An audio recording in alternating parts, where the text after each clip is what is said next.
Thank you very much, sir. Thank you, Ravindra. Shri P.P. Sunir, not present. Shri Sanjay Seth ji.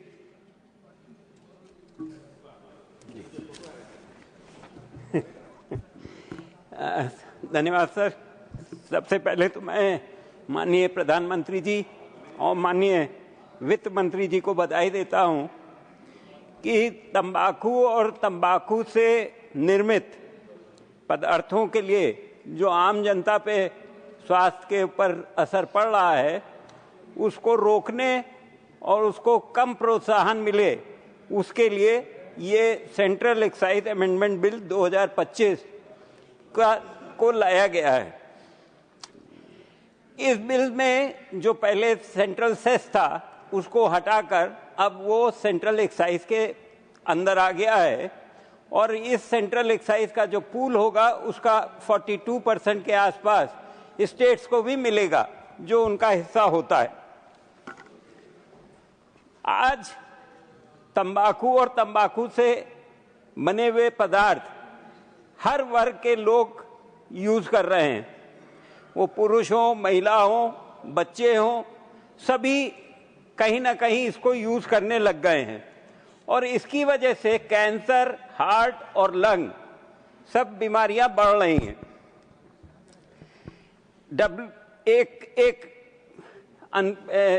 WHO की report के अनुसार करीबन हमारे देश में 1.35 मिलियन लोग इन बीमारियों से मौतें हो रही हैं और जैसा कि आजकल आप न्यूज़पेपर में देखते हैं यंग लोगों के अंदर हार्ट की बीमारी और कैंसर की बीमारियां काफ़ी बढ़ गई हैं।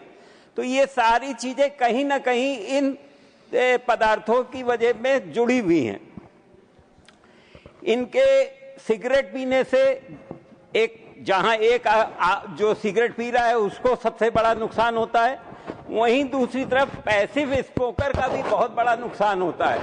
पैसिव स्मोकर वो होता है जो सिगरेट नहीं पीता है लेकिन दूसरे की सिगरेट का धुआं अपने अंदर लेता है, उसकी भी बीमारी उसको लग रही है।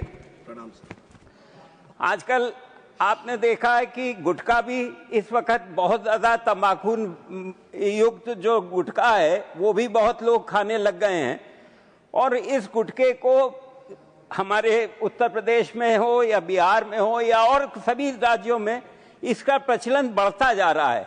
छोटे से छोटा आदमी छोटे पाउच को लेता है, मुंह में डालता है और इससे कैंसर की बीमारियां, ज्यादातर कैंसर की बीमारियां सब ये गुटखे के खाने की वजह से ही हो रही हैं।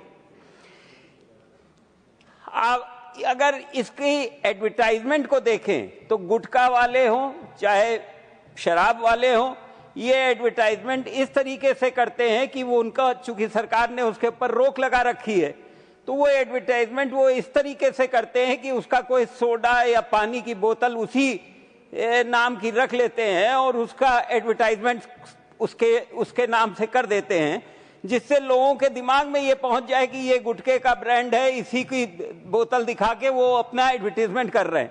इसके ऊपर हमारी सरकार को रोकने का काम तुरंत करना चाहिए, जिससे कि इसके एडवर्टाइजमेंट जो हम लोगों ने रोक रखा रखी है उसका फायदा कोई और तरीके से ना ले सके। जो सिगरेट की स्मगलिंग हो रही है उसके ऊपर भी हमारी सरकार बहुत ज्यादा जागरूक है। कस्टम्स, मैं फाइनेंस कमेटी में बैठता हूं, वहां कस्टम के ऑफिसर्स बताते हैं कि हमारे यहाँ रोजाना बड़ी बड़ी संख्या के अंदर हम लोग सिगरेट की स्मगलिंग को रोक रहे हैं और पकड़ के उसको डिस्ट्रॉय कर रहे हैं। ये जो हमारे माननीय प्रधानमंत्री जी ने अभी GST 2 का रिफॉर्म्स किए थे, उसके अंदर जहां एक तरफ उन्होंने जनता के लिए एक बहुत बड़ा खजाना खोल दिया, उनकी आम जरूरतों की चीजों को बिल्कुल सस्ता कर दिया, वहीं दूसरी तरफ सिन गुड्स को, जो हमारे सिन गुड्स हैं, जो उसमें ये तंबाकू और सिगरेट ये सब भी आते हैं, इन सब के ऊपर भी उन्होंने टैक्स की बहुत ज्यादा बढ़ा दिया, जिससे इसके लोगों को यूज करने के लिए प्रोत्साहन कम मिले। अभी मैं विपक्ष के किसी एक साथी का सुन रहा था, उन्होंने कहा टैक्स बढ़ाने से कोई सिगरेट नहीं छोड़ देता है, लेकिन टैक्स बढ़ाने से कम वो उसके घर वाले उसको रोकते हैं कि भाई बजट हमारा इतना था, तुम्हारी सिगरेट में जा रहा है, कम करो। तो कम से कम तो होगा। साथ ही जो हम लोगों का इस बिल के अमेंडमेंट से जो हम लोगों ने जो सेस हटा के ये एक्सरसाइज लगाई है, इसमें अनमैन्युफैक्चर्ड तंबाकू के ऊपर 70% ड्यूटी और सिगरेट पर 2700 से 11,000 रुपए प्रति 1000 स्टिक पे टैक्स लगा दिया गया है। और इस टैक्स के आने से एक तरफ तो हमारे खजाने भी भरेंगे और दूसरी तरफ ये लोगों के अंदर इसको न खरीदने के लिए एक प्रोत्साहन भी होगा। हमारे यहाँ जो इससे बीमारियां हो रही हैं उसके ऊपर भी प्रधानमंत्री जी बहुत चिंतित रहते हैं। जहां हमारे पास 2014 में केवल 7 एम्स थे, आज 23 एम्स हो चुके हैं और मेडिकल कॉलेज की भी संख्या 387 से बढ़कर 808 हो गई है। यूपी में, मैं यूपी से आता हूं, यूपी के अंदर मेडिकल कॉलेज 12 से बढ़कर 45 हो चुके हैं। तो ये सारी चीजें उसलिए की जा रही हैं जिससे लोगों को स्वास्थ्य का फायदा मिल सके। साथ ही साथ माननीय प्रधानमंत्री जी की जो एक योजना रही है, जो कि बहुत सक्सेसफुल योजना है, आयुष्मान योजना, जिसके अंदर 5 लाख रुपए तक का बीमा दिया जा रहा है मुफ्त इलाज का, उसका 9 करोड़ लोग उसका फायदा उठा रहे हैं। उसके अंदर यही कैंसर, यही लंग्स, यही हार्ट की बीमारियों का इलाज होता है, तो कम से कम उसका इलाज तो हो पा रहा है। कुछ लोगों की ये चिंता रही है कि जो हमारे किसान इस तरीके की खेती करते थे, तंबाकू या तेंदू पत्ते की खेती करते थे, उनका क्या होगा। मैं आपको ये बताना चाहता हूं कि माननीय प्रधानमंत्री जी और माननीय कृषि मंत्री जी को मैं बधाई भी दूंगा कि उन्होंने 1,11,000 हेक्टेयर भूमि को दूसरी खेती में करने के लिए प्रोत्साहन दिया और लोग उसको करने लगे और आगे उसके लिए बहुत सारा प्रोत्साहन दिया जा रहा है जिससे कि वो अपनी ये खेती छोड़ के दूसरी खेती कर सके।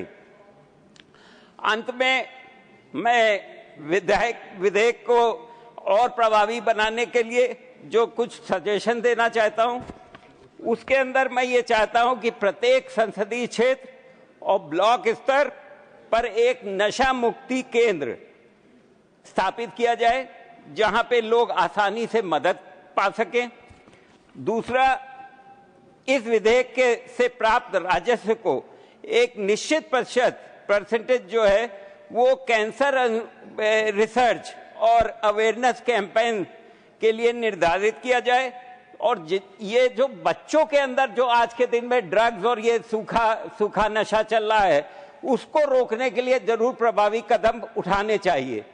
मैं सारे सदन से ये एक निवेदन करता हूं कि ये जो बिल है ये केवल सत्ता पक्ष की तरफ से लाया हुआ बिल नहीं है, ये देश हित के लिए बिल किया गया है और मेरा ये निवेदन है कि सारे लोग मिलके इस बिल को पास करें। बहुत बहुत धन्यवाद, मैं इसका समर्थन करता हूं। बहुत धन्यवाद। श्रीमती जेबी माथेर हिशम।